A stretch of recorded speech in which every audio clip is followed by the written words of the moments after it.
The Department of Homeland Security is facing a partial shutdown this weekend.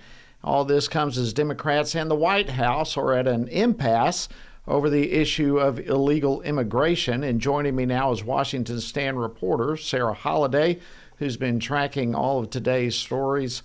Sarah, what's the latest on this one? Thank you, Jody. Yesterday, a funding bill for DHS failed to pass the Senate, and the funding is set to expire tonight at midnight. Now, over 260,000 federal employees will be affected. Negotiations between Democrats and the White House on immigration reforms have been unsuccessful since the two-week funding extension.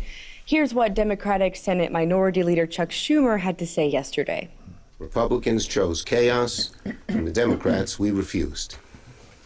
Republicans chose to put a bill on the floor that ignored the abuses, ignored the outrage, ignored what the American people want overwhelmingly. And they failed to get the votes to avoid a shutdown at DHS.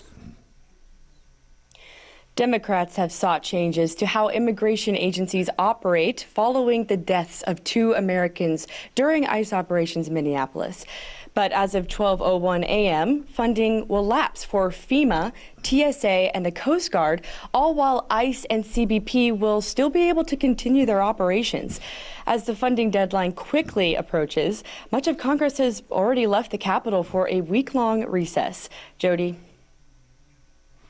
Thank you, Sarah. And right in the midst of all of this is a report of a shocking number of missing children that have been found as a result of the Trump administration's immigration crackdown, and all of that just in Minnesota alone. Can you tell us more about that? Yes, after announcing a drawdown of immigration agents in Minneapolis, Border Czar Tom Homan said in a news conference yesterday that thousands of unaccompanied minors have been found by federal agents in Minnesota. In addition to taking public safety threats off the street, ICE here in this state have located 3,364 missing unaccompanied alien children. Children that the last administration lost and weren't even looking for. That's because of the leadership of President Trump, these children were located. Jody, as part of the de-escalation efforts in Minnesota, Homan asked state and local officials to tone down the rhetoric and condemn unlawful actions conducted by agitators. Homan then went on to tout the efforts of ICE, citing record numbers of arrests and deportations under the Trump administration. Jody. Wow, a lot going on. Sarah Holliday, thank you so much for keeping us up to speed on all of it.